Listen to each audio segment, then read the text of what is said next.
Hello everybody and welcome to a Jew, a Muslim and a Christian. My name is Imad Bayoun from the Islamic faith. And I'm Hillel Cohn, a rabbi. My name is Father Mike Manning. I'm a Catholic Christian. The topic that we'll be presenting today is about the spirituality and presenting it from the Islamic perspective, which is something that actually holds a very central place in Islam, that says that basically one of the main purpose of the prophets and the messengers is, after conveying the message, to give them this spirituality and purity of the heart. And we have a verse in the Quran that says that on the day of judgment where nothing would help except those that come to him with a clear and sound heart. And the reason for that, and the Prophet also says that God does not look at your shapes, but he looks at your heart and your deeds. The reason for that is because the shape that we have is something that was given to us, so nobody can take credit for it. Of course, which is unfortunately, not the way that it goes in the society today, where people are praised just simply for the way they look, but without presenting any significance as far as character or contribution to the society. But when it comes to the heart, we all start from the same point. So we start from the same point, and after that, depending on how much effort we put, then we move actually further with that. That's why the focus is on the heart, because that's really where I can make a difference myself. But the way to achieve that purity of the heart, the way we see it is, there's only one way. There could be some factors that would help with that, and that one way, as one of the Quranic verses, it says that those that struggle, we will give them guidance, which means the path to achieve any change or any spirituality is only through self-struggle, struggling with oneself. And that's how a person actually grows. I could be reading books, and many people will tell you that I've been reading so much and I'm not changing. Well, I've only been taking the first step by reading. And then I think after that comes the true effort, which is struggling and training and developing these qualities that I'm after. And this is something that goes on for life. And of course, nobody's above that, talking about myself first. It is something that continues for life. I could be reading a book on martial art. It doesn't make me a good martial artist, obviously. I have to go into the training afterward. And that's really what we're talking about, is there has to be this element of struggle with oneself in order to achieve this quality of purity and spirituality. I've always, whenever you say the heart, you're talking about a relationship to me. And the question comes, am I able to have a relationship of love with God? And I believe that's possible.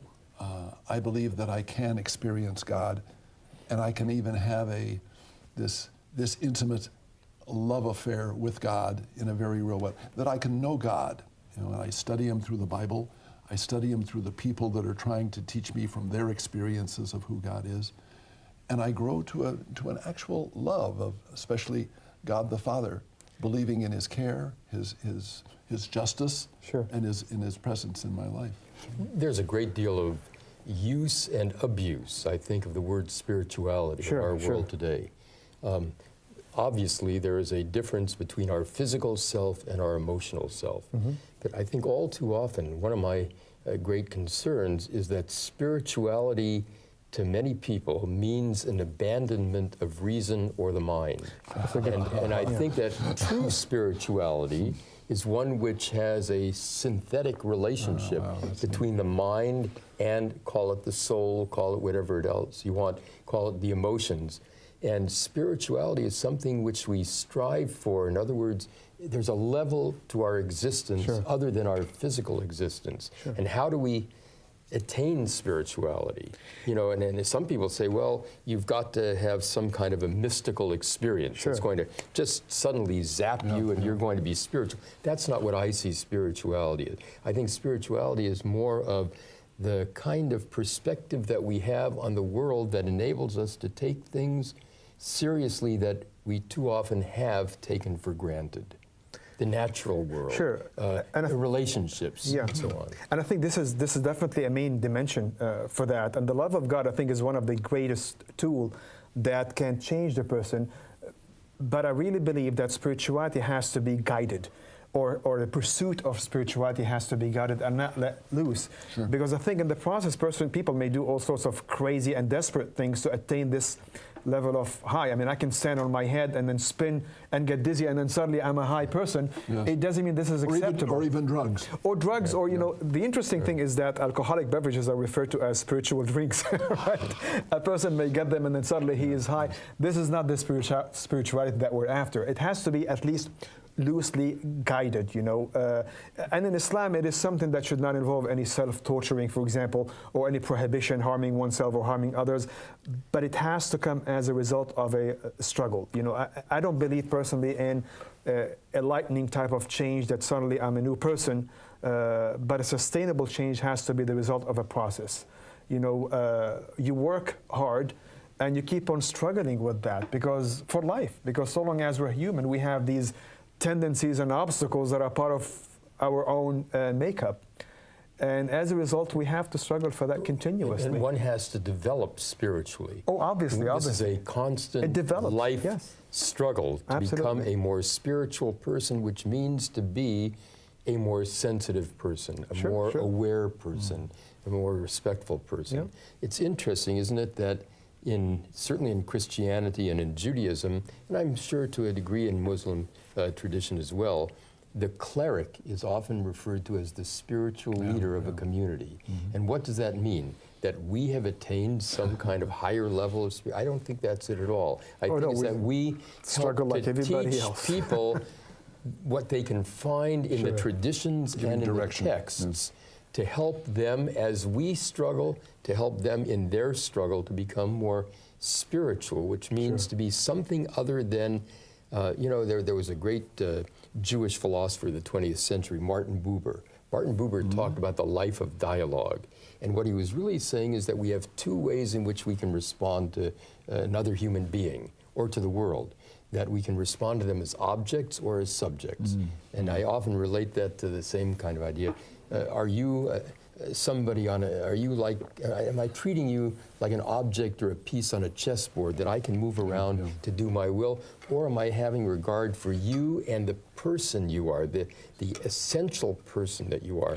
That's the subjective. And he says that the way for us to ultimately meet God is to work through meeting others, human beings. And that's spirituality in my understanding. That brings me to this, the challenge that as a Christian, what about the experience of God? The experience as being a vital part of what it means to have spirituality. For example, in the Catholic Church, it's very important for the sacraments. The sacraments are encounters with God, a theologian has said. Yes. We need that touch thing. And as I look back in my own life, my knowledge of God is not just kind of sitting all by myself and experiencing God, but it's very much in relationship to people. It's in relationship to the beauty of nature. It's in relationship to experiences that happen in my life. And that's where spirituality takes its depth. And I think everything can lead into that. I think if you look at it with the proper perspective, you know, that spirituality is not just a relationship between the person and God. From what you're saying is that even involves other people as well. That a person can seek that spirituality through other interactions. If the person has the proper intention, I could be doing it with that intention. I could be I could be smiling at somebody, and that could be a spiritual experience. I could be helping somebody, you know, and that can be a spiritual experience. But this is something I think today that we have to be aware of into pursuing, because the default now in the society is pushing you in the physical direction. That everything that is promoted, everything that is praised, everything that we get bombarded with is the physical. Even the net worth of a person is defined in financial terms, you know.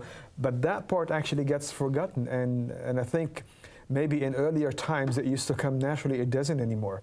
You have to pay special attention for it, otherwise it doesn't happen. It's not the default. There's really no way to quantify spirituality. No. I mean, you know, you can take certain measurements, physical measurements, and you can tell when, for example, a child has grown to a particular point. How do you measure spirituality? But see, that's the beauty of it. I think the beauty of it is amorphous. That it's something that's related to you. Exactly. So in other words, I don't have to take my formula and impose it on you. Because, you know, to me, how I define spirituality, or to me, what I reach to be a spiritual stage may not be the same as your own. You know, I would say that the most important word in my life concerning spirituality is the word wow. There are wow events, moments in life that compel me to say, oh my gosh, Yes. oh my God, wow. It confirms what happens. You know, or sometimes just maybe silently and peacefully with a lot of serenity, you can also achieve that. So I think there are wows and there are this stillness and this serenity and tranquility that you achieve and you feel satisfied. This is it. That's all I want. I thank you very much for listening. I hope we added something to what you have in mind, and we would really like to know what you think of the program today. Thank you very much.